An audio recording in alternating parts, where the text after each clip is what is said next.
Okay, good morning po sa ating lahat. Isang mapagpalang linggo sa atin. Purihin ng Diyos na makapag-aral po tayo ng salita ng Diyos. Buksan po natin ang ating mga Bibles sa Book of James, verses 1 to 6.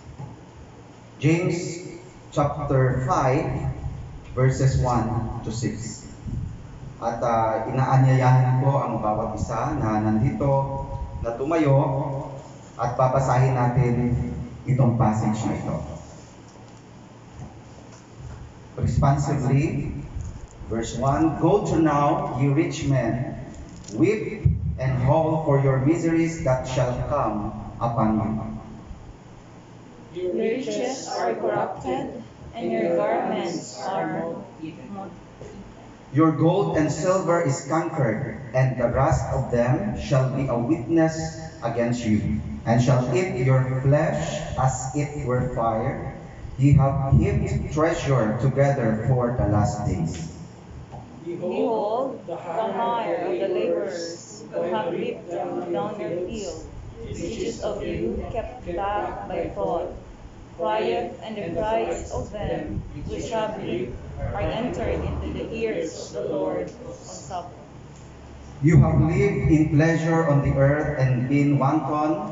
Ye have nourished your hearts as in a day of slaughter. Altogether, ye have condemned and killed the just, and he doth not resist you. Let us pray. Father, as we meditate your word this morning, Lord, humihingi po kami una sa lahat ng kapatawaran sa aming mga kasalanan. Restore our fellowship with you.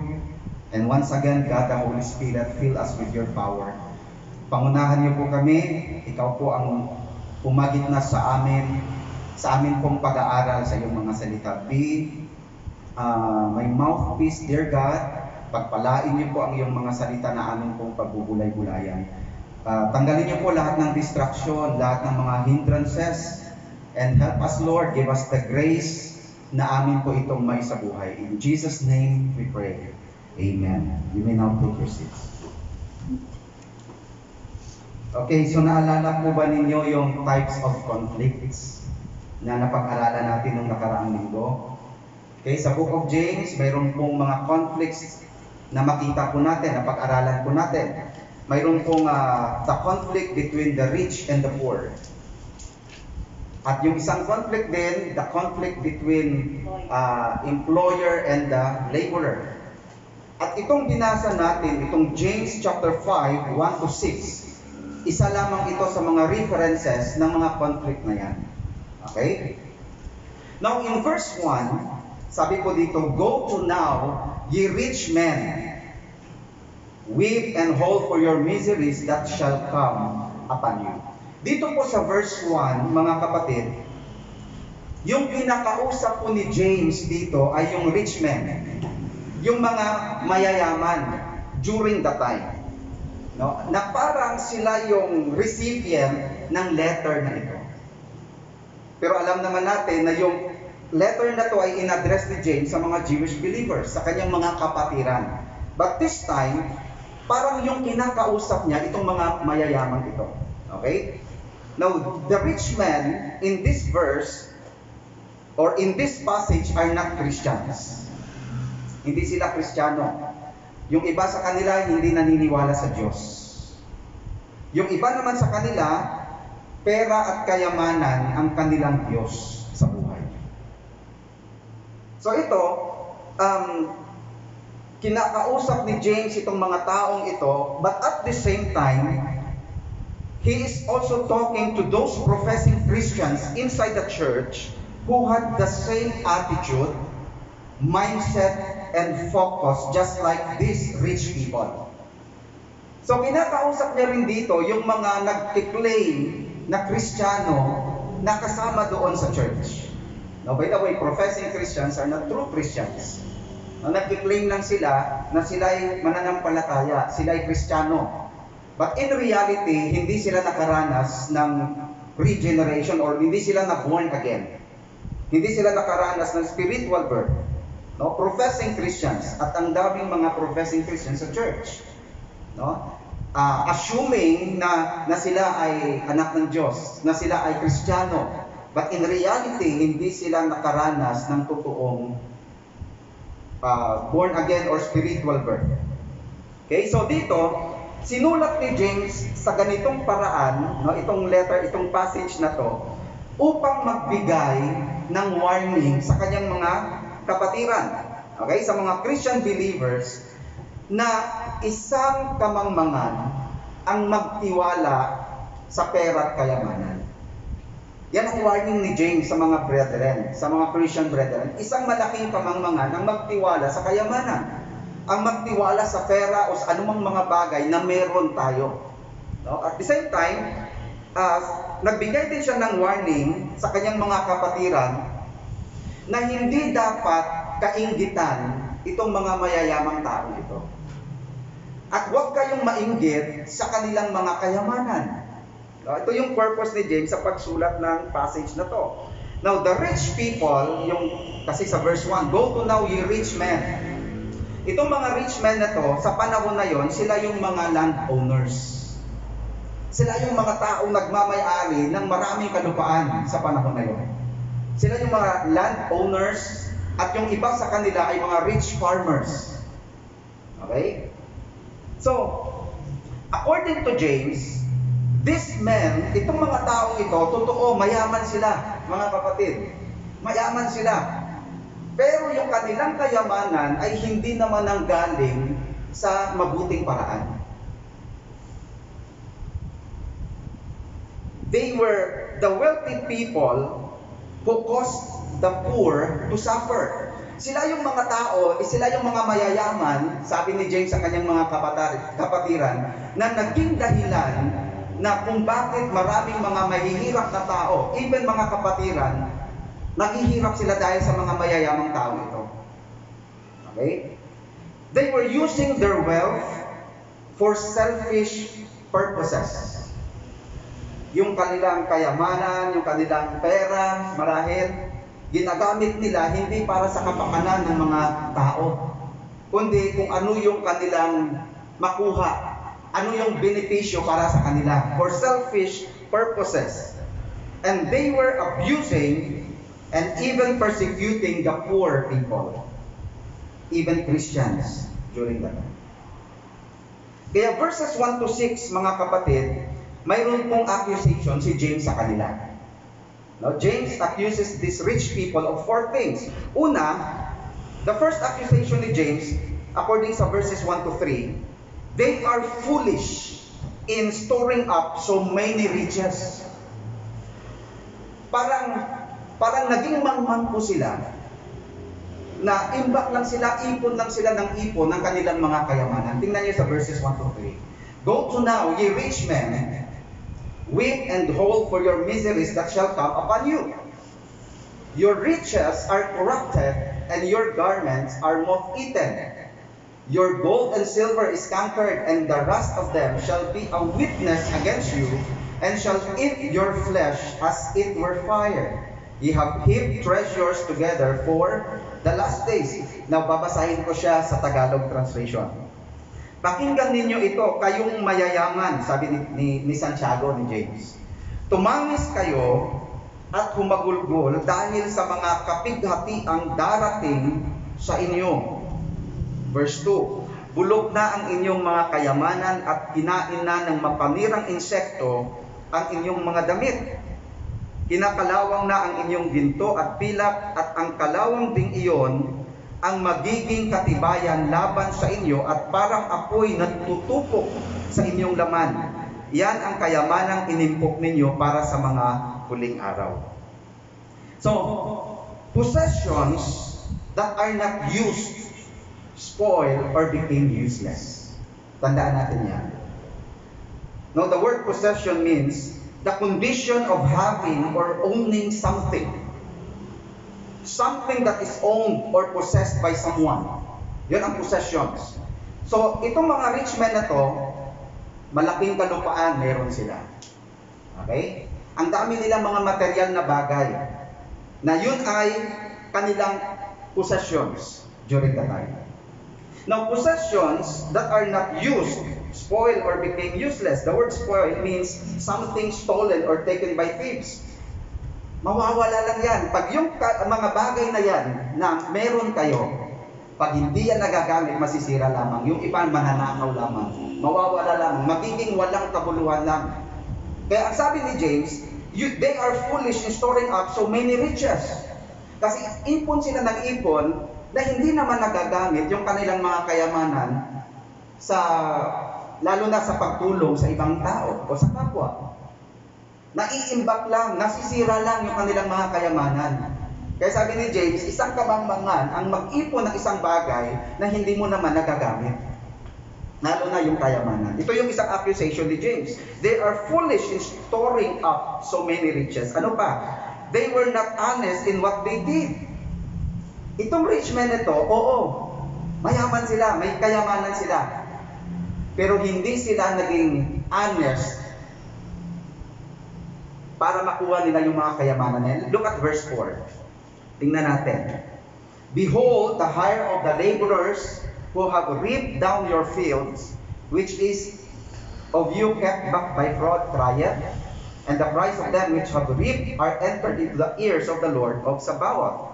No? So, sabi dito, sa verse 4, sumisigaw laban sa inyo ang mga umani sa inyong bukirin, dahil hindi ninyo ibinigay sa kanila ang kanilang sweldo.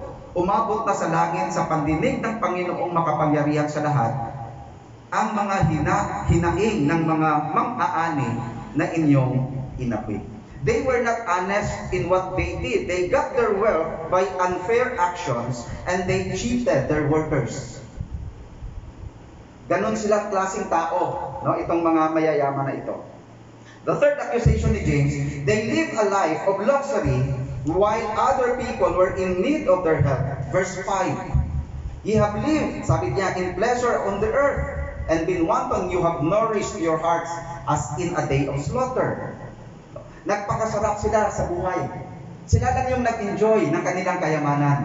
Samantala, maraming mga tao mahihirap sa panahon ngayon ang nangangailangan ng tulong. At sila sana yung may capacity na makatulong sa kapwa. Kaya lang, yung kayamanan nila, sila lang ang nag-enjoy. No? Sabi niya sa verse 5, nagpasasa kayo sa kalayawan at karangyaan dito sa lupa. Nagpataba kayo parang hayop na kakatayin. No? So they lived a life of luxury while other people were in need of their help.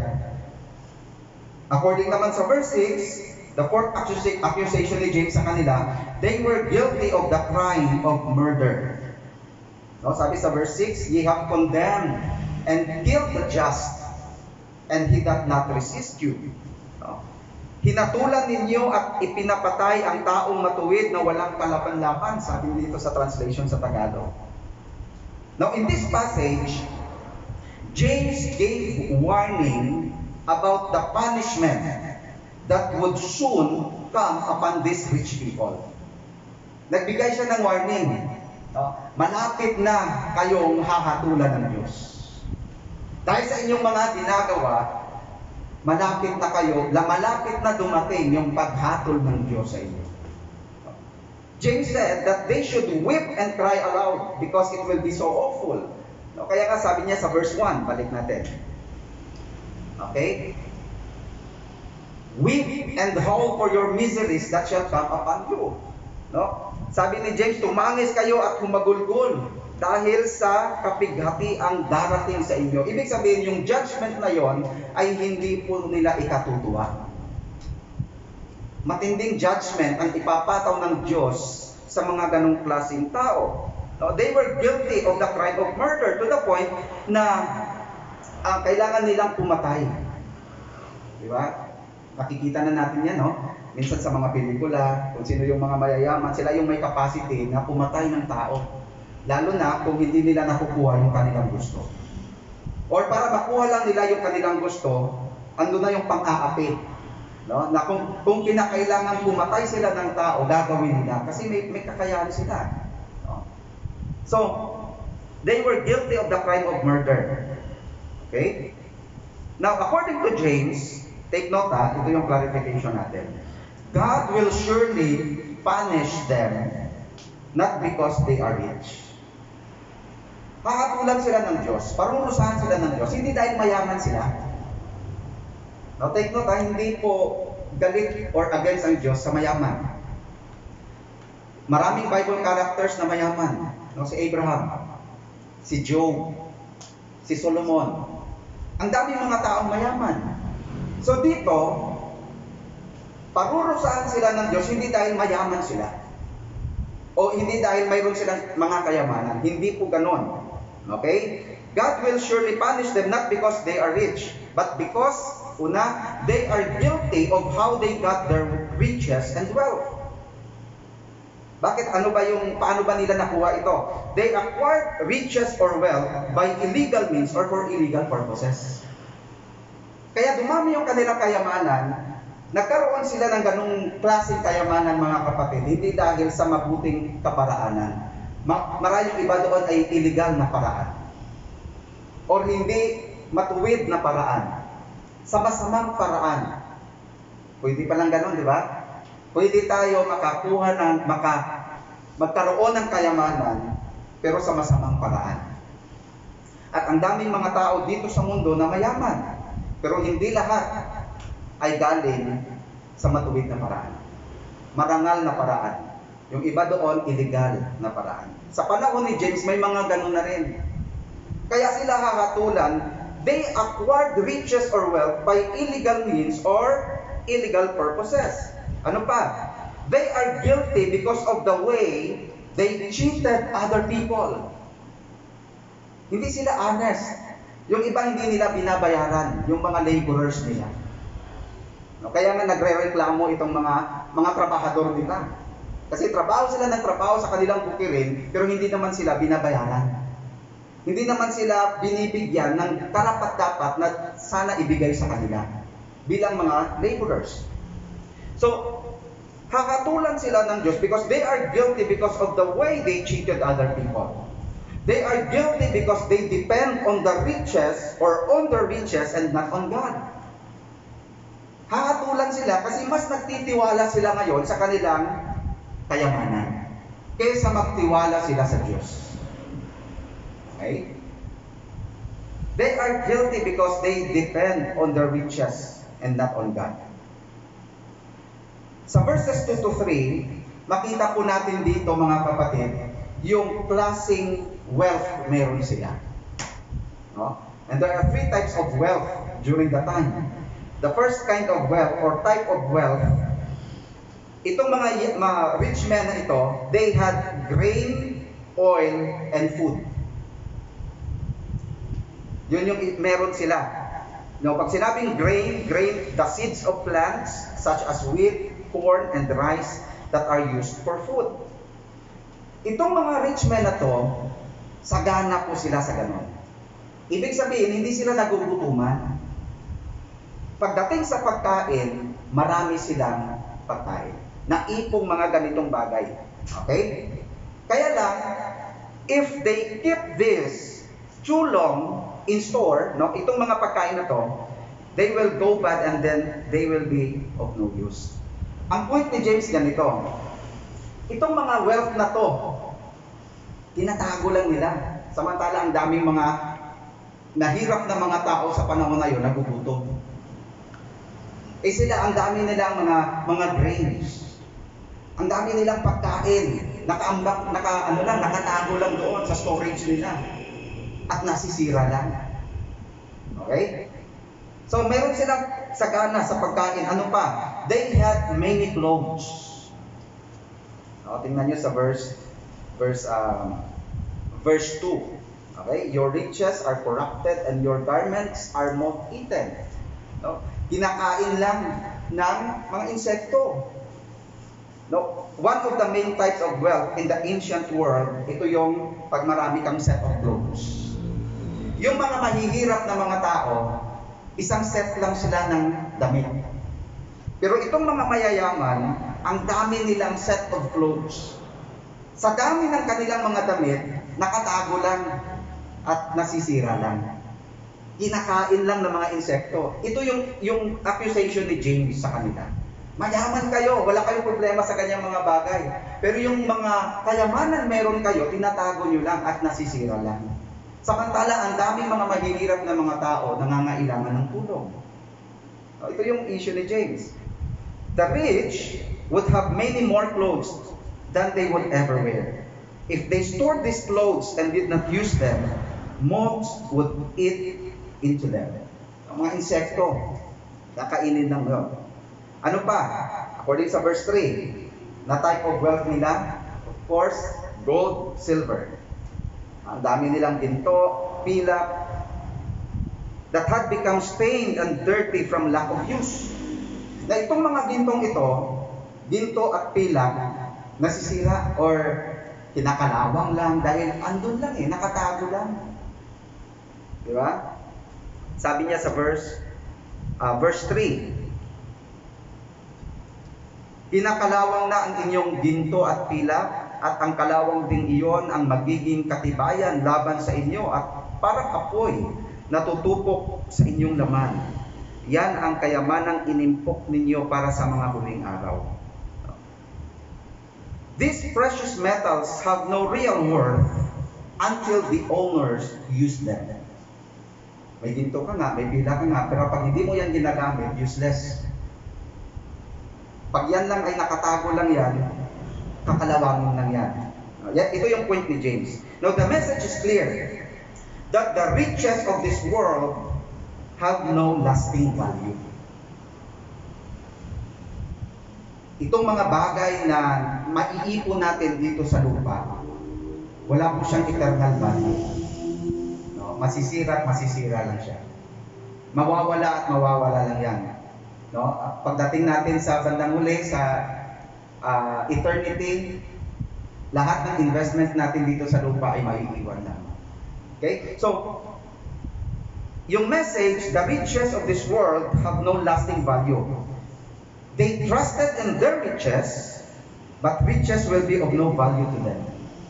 Yun ang problema. No? Ang laki ng tiwala nila sa kanilang kayamanan. Okay? Pero yung kayamanan na yon, hindi rin makakatulong sa kanila balang araw. Lalo na sa oras ng paghuhukom ng Diyos. Okay? They trusted their wealth, but their wealth could not save them from the coming judgment.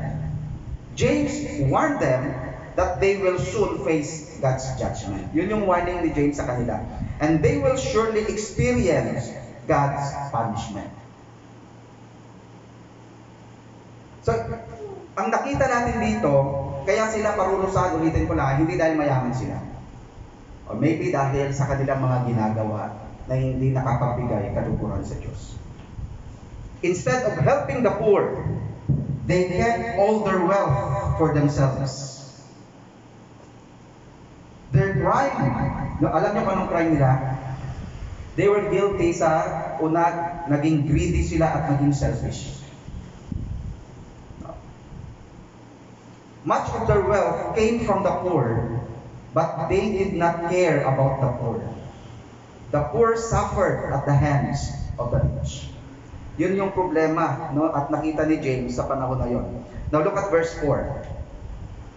Behold, the hire of the laborers who have reaped down your fields, which is of you kept back by fraud, crieth, and the cries of them which have reaped are entered into the ears of the Lord of Sabaoth. Now James accuses the rich because they had not paid their workmen. Hindi nila binabayaran yung kanilang mga trabahador. Okay? They had kept back the wages of the workers who worked in their fields. Now, according po sa law of Moses, no, babasahin natin mamaya yung scripture. According sa law of Moses, that employers must be good to their workers. No, even sa Old Testament, tinuturo na yan. Na kayong mga employers, kailangan maging mabuti kayo sa inyong mga laborers. Okay? They must pay the wages to the hard workers for the work that they have done. Kailangan nilang bayaran. Nagtrabaho, kailangan nilang bayaran ng tama. Okay? They must not delay the payment. According yan, tingnan natin. Deuteronomy chapter 24, verses 14 to 15.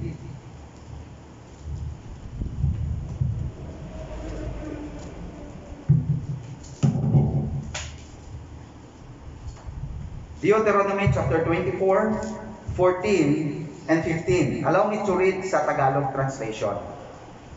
Huwag ninyong ipagkakait ang kakukulang bayad sa inyong mahihirap at nangangailangang manggagawa, maging siya may kapwa Israelita o dayuhan na nakikipamayan sa inyo. Verse 15, bago lumubog ang araw, ibigay na ninyo sa kanya ang sweldo niya para sa maghapon sapagkat yun lamang ang inaasahan niya sa buhay. Kapag hindi ninyo ibinigay agad at dumaing siya kay Yahweh, yun ay pananagutan ninyo.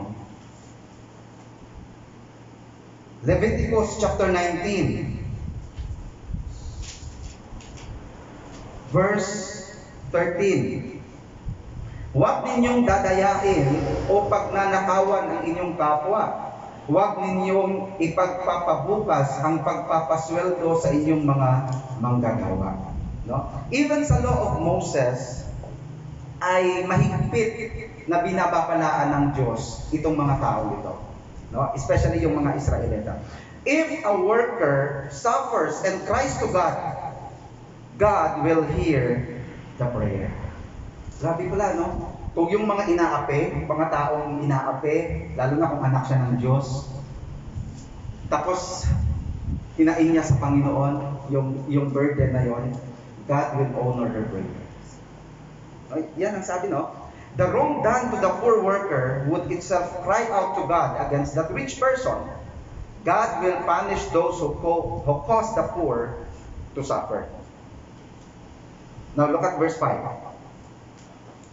Ye have lived in pleasure on the earth, and been wanton, you have nourished your hearts as in a day of slaughter. Sabi ni James, no? Nagpasasa kayo sa kalayawan at karangyaan dito sa lupa. Sila lang yung nag-enjoy. Sa kayamanan meron sila. Now the rich people live in luxury and for their own pleasure. They did not care about the needs of other people. Wala silang pakialam kasi kahit marami silang nakikitang mga mahihirap na tao that time na nangangailangan. Pero wala silang pakialam. They did not care about the needs of the other people. They lived for themselves alone. They lived in the excess of luxury. But they were not aware of the judgment that was soon to come upon them. Yun ang problema. Hindi nila alam o hindi nila namamalaya na malapit na silang hahatulan ng Diyos. Enjoy lang sila. Sige, magpakasaya kayo. Pero malapit na kayong hahatulan ng Diyos. Yun ang sabi ni James. No? Yung illustration dito na parang yung isang tao na mayroon siyang alagang hayop, pinapakain niya, pinapataba niya para darating yung time, kakatayin niya. Parang ganon. No, sige, mag-enjoy kayo. Kasi darating naman, hahagulhol kayo pagdating ng panahon. Okay. Samantala, yung mga maghihirap, okay lang, tiisin nyo lang. No? Pero darating yung araw, ikaw naman ay i-comfort ng Diyos. No? Lalo na kung ikaw ay mananampalataya sa Panginoong Yesus. So the rich are just like that. No? Parang, enjoy ka lang. Pero darating yung time, aanihin mo yung consequence ng iyong kasalanan. Itong mga taong ito, sabi ko kanina, marahil hindi sila naniniwala sa Diyos. Itong mga rich man ito, or marahil yung Diyos nila yung pera.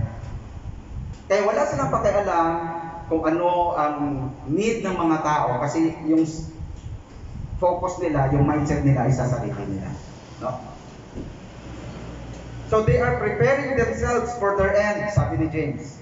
They are making themselves ready for the day when God will judge them. So kung sila man ay enjoy ngayon, sabi nga nila, no, enjoy now, suffer later. Pay later. Ngayon, kung tayo naman ay nagsasuffer ngayon, okay lang. Kasi yung comfort naman ng Diyos, sa later on, ma-experience naman natin. Okay? Now, verse 6. Ito yung last na verse. You have condemned and killed the just, and he doth not resist you. Sabi niya sa Tagalog dito, pinatulan ninyo at ipinapatay ang taong matuwid na walang kalaban-laban. Now, James says that the rich had caused the death of innocent people. Yung picture ganito, itong mga rich men na to, sila yung may kakayahan na magdala nitong mga mahihirap na mga tao sa korte. Sila yung may kakayahan na magkaso ng mga tao, dalhin doon sa korte. Ngayon, yung mga judges during that time, isa din sila sa nagmamay-ari ng kalupaan. Tanong tendency, yung mga mayayaman lang ang mananalo. Walang kalaban-laban ang mga mahihirap na mga tao during that time. No? There was no justice for the poor person. So the courts would decide that the poor person was guilty. As a result, the poor would suffer and then die. Ikukulong sila, magsasuffer sila hanggang mamatay. Okay? As they died, the rich had in effect murdered them. Kasi sila yung nagiging dahilan kung bakit nagkahirap-hirap, namatay yung mga may hihirap na tao na to. Mga inosenteng tao, ipinakulong, hanggang nagsuffer, hanggang mamatay. The poor could not defend themselves. There was no help for them against the rich persons. That's why James encouraged the poor to be more patient in their sufferings and put their hope and trust in God. Ito yung encouragement ni James. Okay lang, tiisin nyo lang yung hirap na yan. No? At the end of the day, si God naman ang magbigay ng comfort sa inyo. Na ano yung practical lessons na matutunan po natin dito? The first practical lesson, don't just focus on worldly riches and wealth because they are temporal. Instead, focus on God's heavenly riches and wealth because they are eternal. Huwag po tayong mag-focus, mga kapatid, sa mga bagay lang dito sa mundo. No? Although magbibigay yan ng kasiyahan sa tao, para panandalian lamang. Bakit hindi tayo mag-invest sa spiritual riches ng Diyos? No? Sa spiritual wealth and riches na yun ay eternal. No? Kaysa mga bagay dito sa mundo na mawawala lamang, masisira lamang. No? Katatapos lang dumaan si Bagyong Maring. Ang daming mga magagandang bahay nasira lang ng bagyo. Ang daming magagandang kotse, sasakyan, inanod lang ng baha. Ang daming mga damit, marahil na mga mayayaman, nawala. No? Back to zero. Anong point natin dito? Yung mga bagay na yan, hindi naman na pinagbawal sa atin. No? Kasi kailangan natin yan, no? Damit, pagkain, no? mga bagay dito sa mundo. Pero ang point natin dito, don't focus on worldly riches and wealth. Why? Temporal lang po ang mga yun. Okay? Pag dumating yung time na kukunin na tayo ng Diyos, iiwan din natin. Di ba? Pero yung investment natin sa langit, yun yung eternal. Kaya doon tayo mag-invest sa spiritual na riches and wealth, at yun ay may eternal value, mga kapatid. So yan ang first lesson. Don't just focus on worldly riches. Okay? Instead, focus on God's heavenly riches and wealth. The second practical lesson, don't dwell on what you have. Instead, rely completely on God alone. Kung meron man kung binibless tayo ng Diyos materially, financially, huwag po tayong mag-rely doon. Okay? Instead, ang dependence natin dapat ay sa Diyos pa rin. Don't depend or don't rely on your bank account. Don't rely on your finances. Okay? Don't rely kung ano yung mga bagay na meron ka ngayon. Instead, rely on God alone. Yan ang minsan, kahit tayong mga Kristiyano, minsan, yun ang naging problema din minsan sa atin. Pag meron tayo, minsan yung faith natin kay God ay unti-unting humihina. Kaya minsan inaalaw ng Diyos na maka-experience tayo ng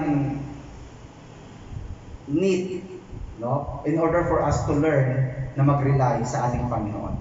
That He will provide our needs. Kasi kung alam natin sufficient tayo, minsan ang trust natin sa Panginoon ay nawawala. Di ba? Don't dwell on what you have, instead rely completely to God alone. 3, be honest and fair to your laborers. Kung sakaling kung ikaw ay pinagpala ng Diyos at mayroon kang mga tauhan sa ilalim mo, nagtatrabaho para sa iyo, be fair to your laborers. Minsan, ito yung minsan na inaabuso din ng mga Kristiyano. Ay, Kristyan naman yan. Okay lang yan. Kontento na siya siguro sa ganito. Pero samantala, ang believer ang magtatrabaho sa atin, ibinibigay natin ang tamang sweldo. Since Christian siya, kukupitan pa natin. May mga ganon, di ba? At nangyayari minsan sa kapwa pa mananampalataya. No, alam naman natin na mayroon siyang pangangailangan. So since Christian siya, libre mo na lang. Christian naman ka eh. So, magkapatid naman tayo. Pero kung sa iba naman, nabibigay naman tayo. So minsan naaabuso ito. Okay? Now ito, don't be honest and fair to your laborers. Don't be selfish and greedy. Practical lesson. Don't be selfish and greedy. Number 5, be patient and be prayerful in times of sufferings. Sa oras na ikaw ay nahihirapan, sa oras na ikaw ay nahaharap sa matinding problema, pagsubok, be more prayerful. Be patient. Endure hardship. At ito ang point ni James, encouragement ni James, mga kapatid, sa mga kapatiran. Okay? Be patient. Another thing or another mark of the mature Christians, he is prayerful in times of sufferings, in times of trouble. Yan ang topic naman sa chapter 5. Ipagpatuloy natin ito sa susunod na linggo, naway nagbigay ito ng reminder sa atin. Hindi masama maging mayaman. Pero paano ba natin, ano ba yung attitude natin sa mga kayamanan na yan? Naiibaba yung ating pagkatao dahil sa kayamanan mayroon tayo? Naiibaba, naapektuhan ba yung ating pananampalataya sa kayamanan mayroon tayo? Naging selfish ba tayo? Nagiging greedy ba tayo? Pag may mga ganun na po tayong attitude, no, hindi yan nakakatulong, lalo na sa paglago ng ating spiritual na pag. Minsan, yun ay nagiging dahilan para yung spiritual life natin ay maapektuhan. So, may the Lord bless His word, pagpalain ng Diyos ang kanyang mga salita, ipagpatuloy na natin ito mga kapatid sa susunod po na pag-aaral natin. Let us pray. Father, salamat po sa iyong mga salita na amin pong napag-aralan ngayong umaga. Salamat sa mga paalaala o Diyos. Salamat sa mga reviews. Salamat, Lord, sa mga pagtuturo. Thank you, Lord, for this book study na kung saan ang dami namin na-realize, Lord God. Itong mga realizations na ito, sana maging wake-up call sa amin, Panginoon. We believe, Lord, that you are the source of all blessings. Ikaw yung provider namin. But Lord, help us, Lord, not to focus our hearts, our focus sa mga bagay dito sa mundo. Lord, help us na anuman po ang mga leksyon na itinuro niyo po sa amin sa umagang ito. Tulungan niyo po kaming amin po itong maisabuhay, Panginoon. Salamat po at binabalik namin lahat ng papuri sa inyo sa pangalan ni Jesus. Amen.